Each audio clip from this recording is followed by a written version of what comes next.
E olha só, vamos falar de coisa importante? Você já imaginou se existisse uma vacina com 100% de eficácia contra o câncer? Pois é, ela já existe. Foi isso que demonstraram os resultados de um estudo publicado em uma importante revista científica sobre o câncer. O trabalho avaliou o impacto da vacinação contra o HPV na incidência de câncer de colo de útero entre mulheres cisgênero, que são as mulheres que se identificam como mulheres, usando como comparativo as mulheres não vacinadas. E os resultados foram surpreendentes, gente. Por isso, a gente vai conversar mais sobre esse assunto. Eu recebo aqui no estúdio a ginecologista e especialista em sexualidade humana, a doutora Sarita Cardoso. Doutora, muito boa tarde. Boa tarde, Bia. Prazer imenso te receber aqui. Boa tarde também, audiência. Muito feliz de estar aqui. O assunto é muito importante. Muito importante, a gente conversa volta e meia sobre isso, né, doutora? Como que tu percebe aqui na nossa região, falando assim de Criciúma, tu que tens bastante experiência, não só na clínica, mas já trabalhou anos em postinho de saúde, sabe muito bem como que foi essa evolução, como que está a conscientização do HPV e da vacinação aqui? O que eu vejo, o que eu sinto é que precisa divulgar mais e eu acho que essa notícia agora da vacina é a grande oportunidade. Não que a gente já não imaginasse, porque a gente já tinha uma experiência com outros trabalhos que saíram de que a eficácia realmente é muito boa. Mas o que é que essa pesquisa mostrou que eu acho assim, importantíssimo colocar para a audiência, porque existe muita confusão. Para ter uma ideia, Bia, confusão até com a questão de se eu vacinar, eu posso estimular minha filha ou a começar mais cedo a ter relações. Olha só.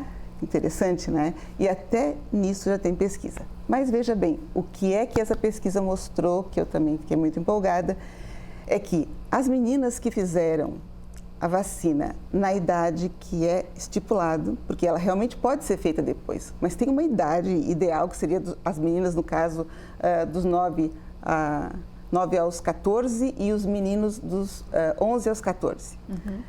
As que fizeram nessa fase, elas não tiveram câncer. Olha só. Diminuiu 100%. Tá?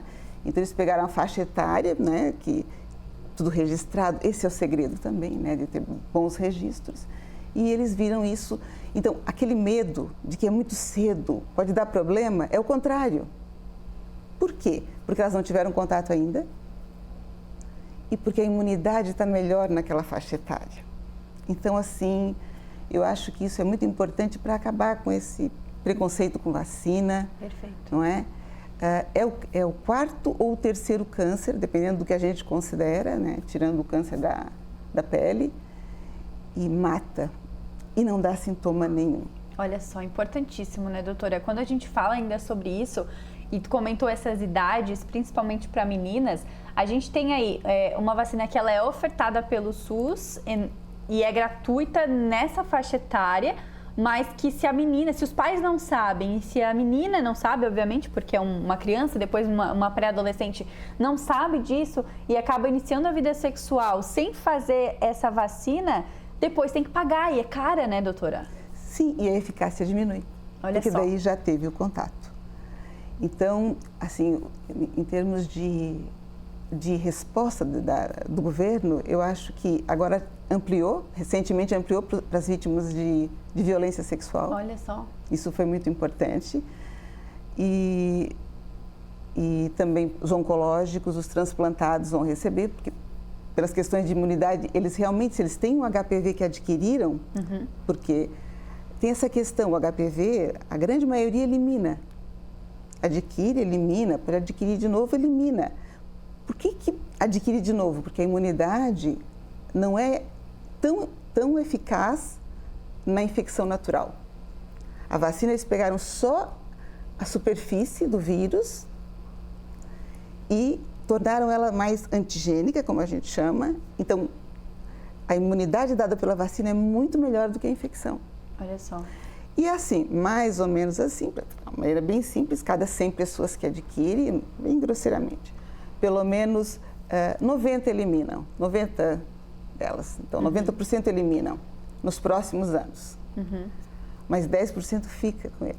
E nesse tempo que ele fica, que a gente chama de infecção persistente, é onde ele vai driblando todas as defesas do organismo para lá adiante aparecer como um câncer.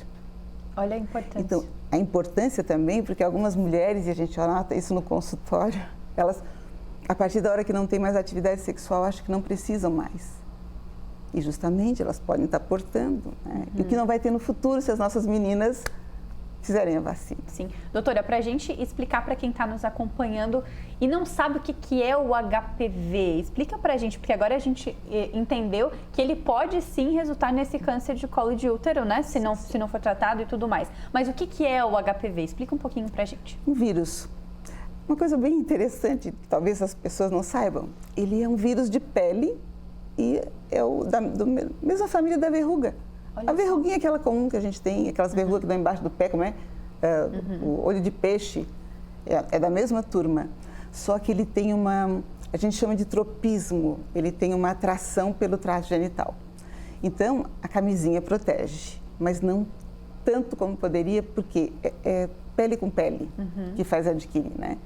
Não dá sintoma nenhum. E ele pode levar muitos anos e até décadas para fazer o câncer. Por isso, justamente, que a gente vai acompanhando as mulheres. Uma coisa muito importante é que a tendência vai ser a gente melhorar cada vez mais essa triagem, essa procura dentro da população. Porque as mulheres sempre se custam muito, mas a coisa está evoluindo, pessoal, está melhorando, a gente já tem testes de DNA de HPV que permitem, a partir de um exame negativo, ela fazer outro só daqui a, por exemplo, era 2 anos, agora 5 anos até. Tá? Mas é um vírus que fica ali silencioso, não dá sintoma nenhum. A desculpa de que eu não vou fazer porque não tenho nada, eu não sinto nada, nem estou tendo relação. Ó, tudo por terra. E o que foi por terra mesmo agora, de vez, são os receios com relação à vacina, porque ela não dá reação, muito pouca reação. Inventaram muita coisa, falaram muita coisa, nada foi comprovado. E a importância da vacinação, a gente sempre fala aqui, né, doutora, sobre qualquer tipo de vacinação, a importância de se vacinar. E quando a gente tem um dado, uma informação importantíssima como essa, dizendo que a menina, a mulher que se vacinar não vai ter câncer de colo de útero, é incrível, é uma prevenção, é muito mais do que acompanhar precocemente, é impedir que esse câncer se desenvolva, isso é importantíssimo, né? Então, eu estou há tantos anos já trabalhando e eu lembro lá no início da minha vida profissional que eu acompanhei alguns óbitos de mulheres e elas chegam, quando elas têm a doença avançada, elas chegam sangrando porque ele evolui, ele entra na vagina, na bexiga, no intestino e ela não sente nada até ali, porque o fundo da vagina ele é insensível. Então, é muito, muito importante. Perfeito, doutora. Muito bom conversar contigo sobre esse assunto, porque é um assunto urgente quando a gente fala. E é claro, né? Sempre que a gente fala sobre isso, dá mais possibilidade para mulheres poderem correr atrás desse tempo, por mais que não tenham exatamente aquela idade. Quem está nos acompanhando ainda dá tempo, né? Sim, porque na rede particular a gente tem essa vacina cara, tá, pessoal? Quem tem aí de graça, por favor. Os pais cuidam tanto dos filhos, querem tanto bem. Tá aí um bem, ó. Que é de graça no SUS, nessa faixa etária importantíssima para vacinação, né, doutora? Doutora, quando a gente fala sobre isso, só para a gente encerrar, a gente tem, beleza, essa possibilidade de prevenir o câncer de colo de útero, mas o diagnóstico é feito com o Papa Nicolau, é feito com o exame preventivo, a mulher que vai pelo menos uma vez ao ano fazer esse preventivo, como é que funciona? Então, atualmente é assim, está começando aos 25 anos de idade, tá? Começa aos 25 anos, porque é a faixa que ele começa a dar problema. Entendi. Tá? E aí ela faz o exame. Ela tendo 2 negativos, um ano, outro no outro ano, ela pode pular para 3 anos para fazer. Ah, sim. Tá? Mas a tendência vai ser, melhorando os exames, que agora já estão cada vez melhores, ela fazer um teste e deu negativo só em 5 anos. Nós estamos tentando trazer, a Federação Brasileira está tentando trazer a de ginecologia para o Brasil. Que legal. Perfeito, doutora. Muito obrigada pela participação, foi uma honra, um prazer te receber aqui. Eu que agradeço, adorei, sempre uma oportunidade, sempre bom. Seja sempre muito bem-vinda ao Ver Mais, muito bom conversar sobre um assunto tão importante contigo, que tem tanta experiência para compartilhar. Obrigada, tá? Eu que agradeço. Essa então, a doutora Sarita Cardoso, médica ginecologista, obstetra e, é claro, né, especialista em sexualidade humana pela USP, que nos ajudou a entender um pouco mais sobre esse assunto importantíssimo. E é assim que eu me despeço do Ver Mais, me despeço de você que está nos acompanhando aqui na NDTV, na telinha da NDTV e no Ver Mais. Foi um prazer estar com vocês nesses últimos 30 dias das férias da Gica. Foi muito bom, gente, acompanhar vocês, toda a interação, todo o contato foi maravilhoso. Obrigada por toda a participação, interação e carinho comigo sempre, tá? Adorei essa oportunidade. Hoje a Gica tá de férias, né? Tá de aniversário, então se você quiser mandar uma mensagem para ela desejando feliz aniversário ou mandar amanhã também quando ela voltar, ela volta a partir da 1h20 da tarde aqui no nosso Ver Mais. E é claro que eu continuo na telinha da NDTV e a gente continua se vendo, tá? Tanto aqui no Ver Mais com as reportagens e com as entradas ao vivo, quanto nos nossos outros programas. Tem o Balanço Geral e os nossos programas estaduais, eu conto sempre com a sua companhia. E a Gica te espera aqui a partir da 1h20. Até mais!